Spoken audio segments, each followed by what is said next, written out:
ஷிவானியா learning சென்டரில் வந்து ஆம், குழந்தைங்கள வந்து கூட்டிகிட்டு வந்து அம்மாவோட இருக்கிறப்போ நம்ம வந்து ரொம்ப சேஃபாக இருப்போம். நம்ம குழந்த வந்து ரொம்ப சேஃபாக இருக்குது அப்படின்னு. இன்னொன்று நம்மளும் எக்ஸ்ப்ளோர் பண்ணுறோம், குழந்தைங்களுக்கு சொல்லி கொடுக்கலாம். ஸோ இந்த மாதிரி ஷிவானியா லேர்னிங் சென்டரில் வந்து எனக்கு வந்து பயங்கர பாசிட்டிவ் தான் எனக்கு இருக்குது.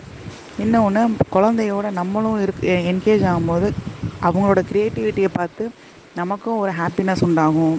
நமக்கும் அடுத்தடுத்த விஷயங்கள் பண்ணலாங்கிறதும் தோணும். ஸோ இதுதான் வந்து நான் இதில் வந்து மாம் அண்ட் மீ கான்செப்டில் இருக்கிறது எனக்கு ரொம்ப பிடிச்சிருக்கு இந்த லேர்னிங் சென்டரில். ஸோ இதில் வந்து டைம் போகிறதே தெரியாது. மார்னிங்லேருந்து ஒரு டைம் வரலாம், ஈவினிங் ஒரு டைம் வரலாம். டைம் கம்ஃபர்டபுளாக இருக்கும். என்ன சொல்கிறது, நிறைய பசில்ஸ் கேம்ஸு, புக்ஸ் இருக்குது. அது போக பால்ஸ்லாம் இருக்குது. ஸோ இதில் வந்து ஒவ்வொரு டைமும் ஒவ்வொரு ஒவ்வொரு விதமாக நம்ம போர் அடிக்கும் போது ஃபீல் ஆனாலே அடுத்தடுத்த விஷயங்களில் என்கேஜ் ஆகிட்டே இருக்கிறதுக்கு எல்லா விஷயமும் ஒரே இடத்துல, திருச்சியிலே ஒரே இடத்துல, ஒரே பிளேஸ் ஷிவானியா 11th சென்டர் தான். ஸோ எனக்கு ரொம்ப பிடிச்சிருக்கு. தேங்க்யூ.